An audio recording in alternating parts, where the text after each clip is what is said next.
Hi, I'm Rita Wilkins, also known as the Downsizing Designer. So it's Tuesday night, and we always talk about something, downsizing, decluttering. Tonight's a pretty important subject, and actually the topic came about because of numerous conversations I've had with various people who have said, help, I want to declutter, but my spouse doesn't. So if this sounds familiar to you, and you're dying to declutter because your home is just driving you crazy, there's so much stuff all around, your spouse or significant other is just not on board. It's been building for months or maybe even for much longer than that, and the messes are everywhere, and it's just getting worse. So it's affecting you, it's affecting your relationship with your spouse and also with your family. And oftentimes I hear that people are embarrassed to have people in their house because it's so cluttered. So you're at a stalemate and you're stuck because it's become such a touchy subject that you avoid talking about it altogether. So if this sounds like you, and if you're on Facebook Live tonight, I know that probably it matters to you. I encourage you to address that elephant in the room, address it head on before it escalates and causes further animosity and rift in your family, because that's just not worth it. For almost 40 years as an interior designer and now as the downsizing designer, I've often been in the middle of many of these kinds of disputes and disagreements.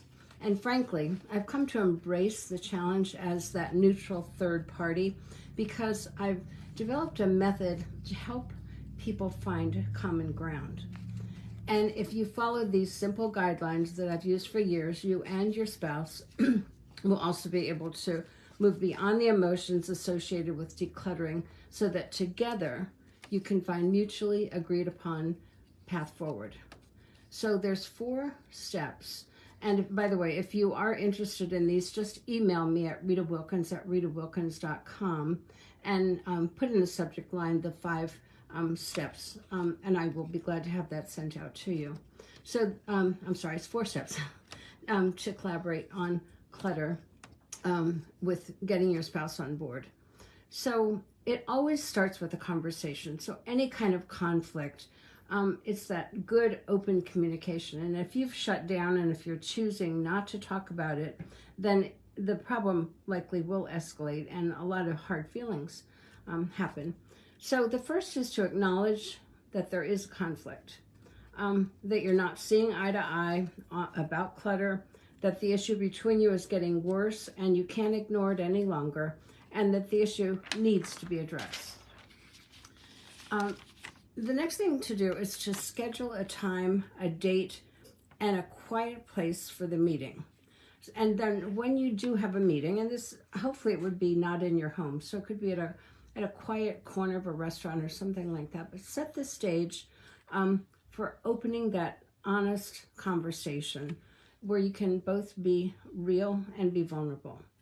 And just the part of the structure of that conversation too would be that each of you has an opportunity to share your thoughts without interruption, and that you can promise each other there's no arguing, just listening. So then during that meeting, you ask certain questions. So number 1, what's causing the conflict? And this is important that you're both on board with this because you have to agree that the conflict is X, Y, or Z. So for instance, she wants to declutter and she remembers the house that they moved into, and it certainly doesn't look like that 3 years or 5 years later, and he kind of just doesn't care. So, and I'm saying he, she, but it could be the other way around as well. The second is why, and write this down, why it matters. Why does she want to declutter, and why does he want to declutter? So I'm almost going to have 2 different conversations here. So she might say, I want to declutter because it's causing so much stress. I'm frustrated, I'm upset, and I'm embarrassed. And frankly, I'm resentful. And the second thing she might say is she can't find anything. She's always wasting time looking for things when she needs them. And she would like nothing more than to be more organized, and you can't do that with too much stuff. The other thing she would say is she can't do it all by herself. So she's becoming resentful. She's feeling alone, frustrated, excuse me, perhaps angry, and, certainly it's causing arguments. And the other thing she might say is she wants a calm, peaceful environment, a happier home, one that she can focus and find things when she needs them.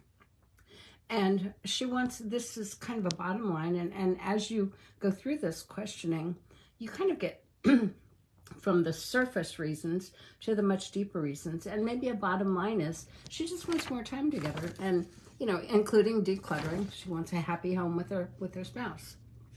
Now, what he might say is, and this has to do with why does it matter? He might say, it doesn't matter to me at all. I don't see the messes. She sees the messes. And then he might say that I don't want to declutter because, frankly, it takes so much time. I don't have enough time. He said it doesn't bother him. He kind of likes the house the way that it is. He's also saying it just takes too much work, it's too much time, and he's too busy. And then you get into the little deeper reasons why he might not want to declutter, and that might be because he's feeling guilty.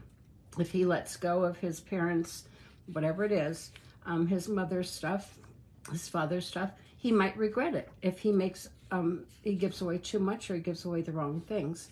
Another thing is he deep down inside is more sentimental, and he might not want to give that away. And then the last one is that, excuse me, he's afraid. He's afraid of losing those memories of his loved ones. Excuse me 1 second, I'm sorry. And then the third step to getting your husband or your spouse on board is each party offers a solution, and they both must agree on it. So she might say, I now understand, your emotions around letting go.